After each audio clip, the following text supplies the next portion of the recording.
Sa isang baryong malapit sa dagat, may bahagi ng dalampasigan na bawal paliguan paggabi. Tahimik daw masyado ang tubig. Walang alon, walang isda. Isang gabi nagpaiwan si Joel, isang mangingisda. Kakaunti ang huli niya kaya nagpasya siyang bumalik sa pampang para maghintay pa. Habang inaayos niya ang lambat, napansin niyang sobrang tahimik ng dagat. Parang walang buhay. Bigla siyang nakarinig ng tunog sa tubig. Hindi alon, parang may gumagapang.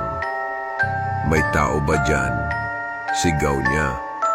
Walang sumagot, pero may nakita siyang ulo sa tubig. Akala niya una, bata, nalulunod. Lumapit siya. "Hoy, ayos ka lang ba?" Unti-unting umangat ang ulo. Hindi tao, may kaliskis, maitim ang balat, at ang mata hindi kumukurap. Biglang lumabas ang kamay sa tubig. Mahaba ang daliri. May lamad.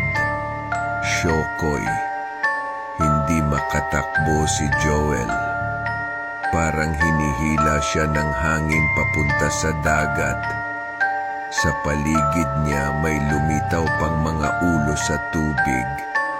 Isa, dalawa, tatlo.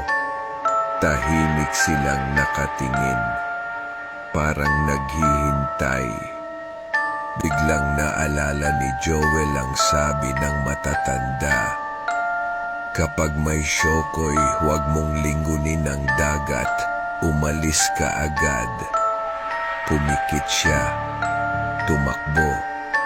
Hindi siya lumingon kahit may narinig siyang tubig na sumusunod sa kanya sa buhangin. Kinabukasan, may nakita ang mga tao sa pampang. Ang lambat ni Joel, basag, at may mga marka ng daliri na parang kumapit sa lubid. Pero si Joel hindi na nakita. Simula noon, tuwing gabi, may naririnig ang mga bata sa dalampasigan. May bumubulong mula sa tubig.